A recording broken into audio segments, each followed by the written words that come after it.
All right, guys, welcome back. We have a couple things to go over today. Obviously, there's still the fallout and discussions about Xbox potentially bringing more games over to the PlayStation 5 and the Nintendo Switch.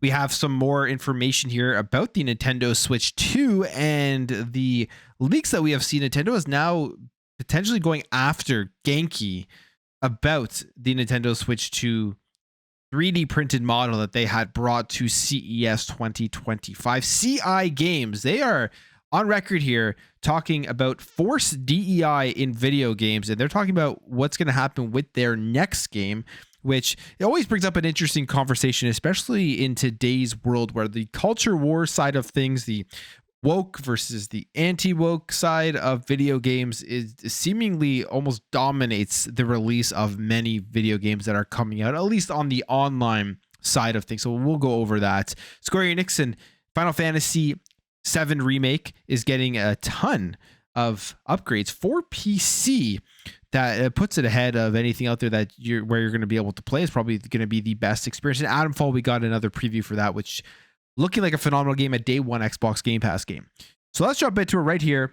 And let's start off here quickly going over again the rumors about more games going over to PlayStation 5. If you guys are falling behind on this, as it almost seems like we are in some sort of Xbox simulation. I tweeted this out the other day. It's kind of funny. I mean, we are in the exact same place at the exact same time as we were precisely a year ago, about the outrage, about people losing their minds, about the questions about the longevity of the Xbox platform and the consoles and everything like that, which to me, it's kind of silly at this point. If you're still kind of outraging about this, you just haven't been paying attention to this, what Xbox has been saying, and to basically where I would say the industry is mainly going. If you just take a look at third-party publishers that have had exclusive deals like Square Enix, if you look at what PlayStation is doing, believe it or not, putting a lot more games onto PC. I think we're going to be seeing their games day and date on PC, giving IPs like the Horizon IP over to the Nintendo Switch.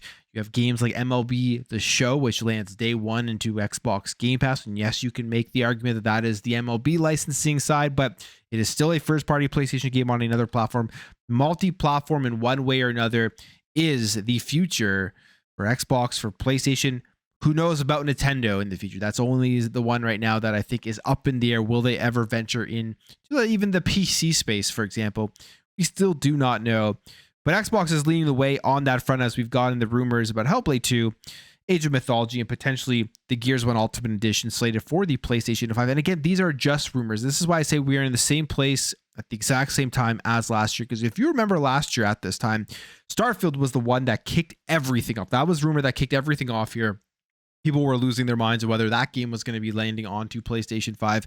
And then Xbox saw this clearly because it was a big thing online. It was trending, like everybody was talking about it, and they had to come out and do a business update for the platform itself, and Starfield was not one of those games. So that's why obviously these are still rumors. You take them with a grain of salt. They may or may not come true, but at the end of the day, going forward, this is the future. This is going to be, I think, the direction that Xbox does take it. But the questions coming up arising about their consoles and their longevity of the platform and the ecosystem, I think right at this point, we know what they are doing. That is, they're going to find ways to preserve your games library on other platforms like PC, like giving you an Xbox UI where you can launch into it on a console-like device you attach to your TV, and then potentially even be able to load up Windows and get your Steam games and everything. So I don't think there is much to worry about in terms of your digital library on your Xbox console, even if, let's say, after the next generation, because there will be a console next generation, but after the next generation, they take away their consoles. That is kind of the major concern that I am seeing online. And I think that at this point, again, a year later, same place, same time, they've given us a lot of information as to what they're doing. Even Jason Ronald came out at the CES and talked about the Xbox handhelds, and it was basically saying they need to be able to bring over Xbox to more platforms and also be able to give people access to all of their games on these platforms.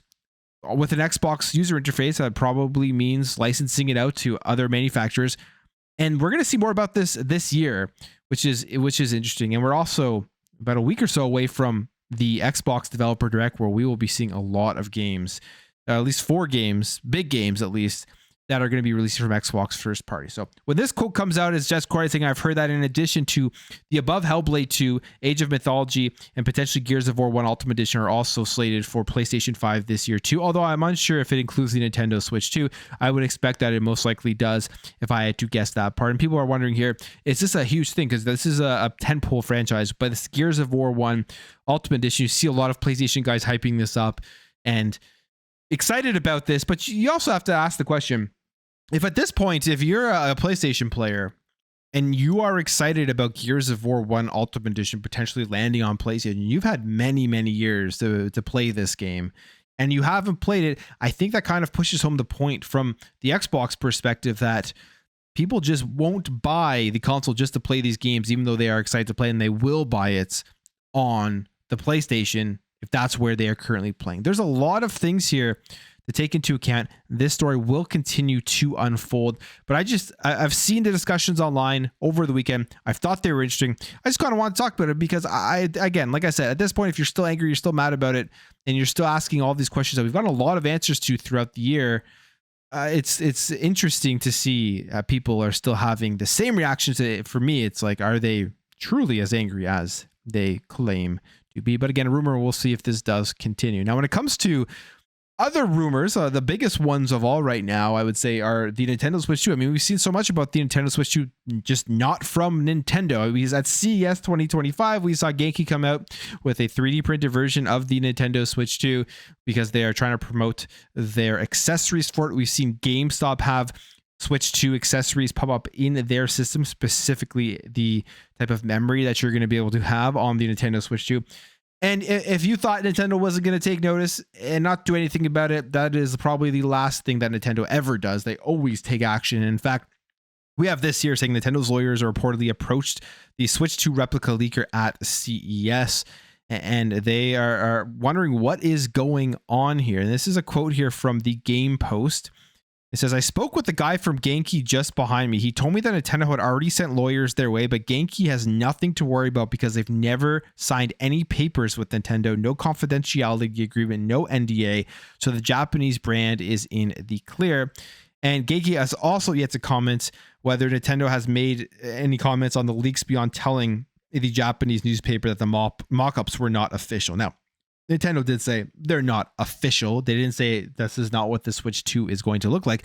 I would be guessing here that everything we have seen from the leaks so far with the Nintendo Switch 2 are pretty much what we're going to be getting with the launch of the Nintendo Switch 2 and the actual announcement for it. I don't think it's going to be vastly different than what we are seeing. This isn't like what the Nintendo Switch 1 where we had this just absurd 3D printed version of it where it was like this weird shaped controller. Everyone kind of thought it was real for a second and it was nothing like what the Nintendo Switch was. This is very much what I think the Switch 2 will be. We kind of already know everything about it before Nintendo does announce it, and hopefully they do announce it relatively soon. One of the other things that is going on is, if you remember back with the PlayStation 5 Pro, the leaker for the PS5 Pro got pretty much everything correct on that. And they came out here with the Switch 2 rumor as to when they said that the Switch 2 was going to be announced and we were finally going to see it.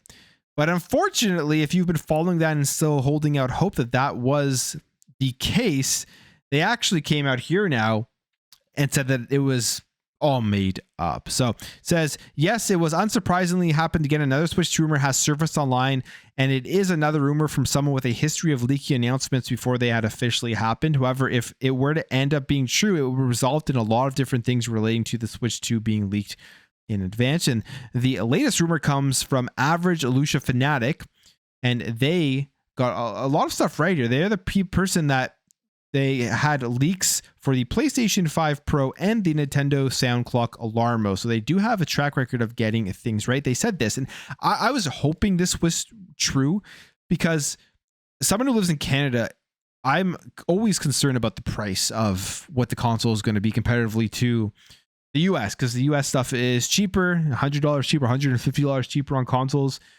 So I was thinking, if this is true, this is actually a good entry price here in the Canadian market, which means it'll be even cheaper in the American market. And I think it's a very convincing and attractive entry price for the Switch 2. But they were saying that the Switch 2 will be revealed next week on January 17th. That's not going to be happening, at least according to this leaker, because they made it up. Unless magically it does happen, and it just happened to be on the same day that where they made up the rumor. And it will launch on March 3rd, which I think was like the same day that the first Switch launched. I believe it was at least around there, and will retail for $400 in Canada. So $400 in Canada, I think, is a good price for the Switch 2 to launch at. I'm hoping it's that. I have a feeling it's going to be more than that, though.